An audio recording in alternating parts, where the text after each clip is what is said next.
This week's Torah portion, Chukas, tells the story of a turning point in the journey of the Jewish people, the sin of Moshe and Aaron at Mei Meriva. Because of this incident, God tells them they will not lead the people into the land of Israel. Commentators have explored this puzzling event in many ways. After Miriam's death, the nation found itself without water. Until then, they had been sustained by a miraculous well in Miriam's merit. With her passing, the water stopped. The people panicked and came to Moshe and Aaron to complain. Hashem told Moshe, "Take the staff, gather the people, and speak to the rock in their presence, and it will produce water." Moshe took the staff from the Mishkan, gathered the people, and said, "Listen, you rebels, shall we bring water for you from this rock?" Then he struck the rock twice. Water gushed out, and the people and their animals drank. The Midrash Yalkut Shimoni explains that when the people were complaining, Moshe and Aaron were still in mourning for Miriam. They were sitting Shiva. God said, "Just because you're in mourning, should the people die of thirst? Get up and help them." The Chassam Sofer, quoting his Rebbe, the Haflah, adds another layer. In Parshas Beshalach, when the people complained about water, it was really about Torah. They couldn't go 3 days without learning. That's why public Torah readings were established on Mondays, Thursdays, and Shabbos. So too here, they weren't just thirsty for water, they were desperate for Torah. But because Moshe and Aaron were in Avelis, they were in mourning, they weren't teaching. Still, the Midrash says God's criticism of Ya'an lo hamantim bi, because you didn't believe in me, was because they could have taught at least a short halacha, a short parsha. As the Haflah explains, Jewish law allows mourners to study certain topics, such as the laws of mourning. Interestingly, before the Torah was given, the people couldn't go 3 days without learning, but now they couldn't even last a day.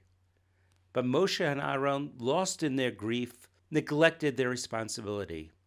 Out of frustration, perhaps even hurt, that the people didn't properly honor Miriam's memory. They didn't properly eulogize her. Moshe called them rebels and struck the rock. This story teaches a powerful leadership lesson. A leader cannot let his personal pain, emotion, or distraction interfere with his responsibility to the community. The people shouldn't suffer, not even for a day, spiritually or physically. But there is a basic question. Why didn't Moshe do what God told him? Why didn't he speak to the rock?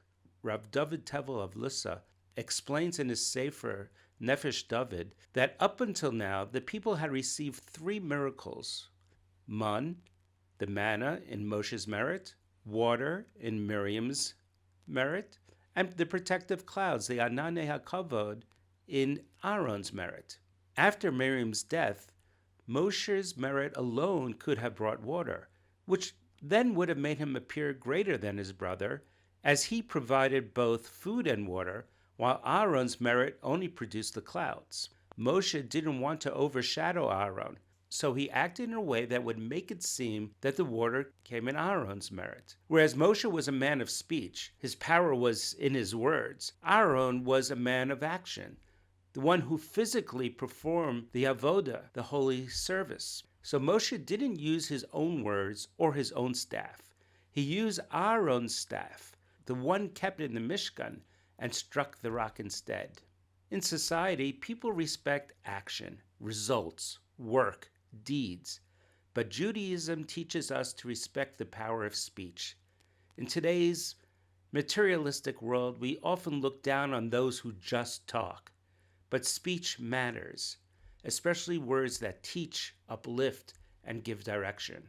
In the Torah community, the Rav, the teacher, the Rosh Yeshiva, they inspire purpose, warmth, and spirituality. They elevate every action with meaning. Moshe lost the chance to show the power of words, and Aaron was perhaps even more at fault as he didn't stop Moshe. He could have taken the staff from Moshe, but he didn't. Later in the Sedger, we learn that the people again complained. There's no bread, even though they had man. There's no water, even though Moshe and Aaron had already provided it. God punished the Jews by setting upon them fiery serpents. In their regret, and fear, the people turned to Moshe and begged him. In their regret and fear, the people turned to Moshe and begged him, use your words. Pray to Hashem for us. They acknowledged the power of his words, and Moshe used his speech to pray for them and save them. In our times, we've pushed aside public speakers and spiritual leaders. We've silenced the voice of the orator, the teacher, the one who guides us from the podium. Today, even rabbis are expected to be activists, social workers, or organizers, anything but spiritual leaders. We've replaced thoughtful speech with constant, sometimes chaotic action. But now, more than ever, we need voices of wisdom, strength, and guidance. In the end, Hashem reset the story. He told Moshe to once again gather the people. I will give them water, Hashem said, this time through speech, as originally planned. And this time the people responded not with complaints, but with the recognition of the importance of words and song. Then Israel sang this song, Rise up, O well, sing to it. Shabbat Shalom.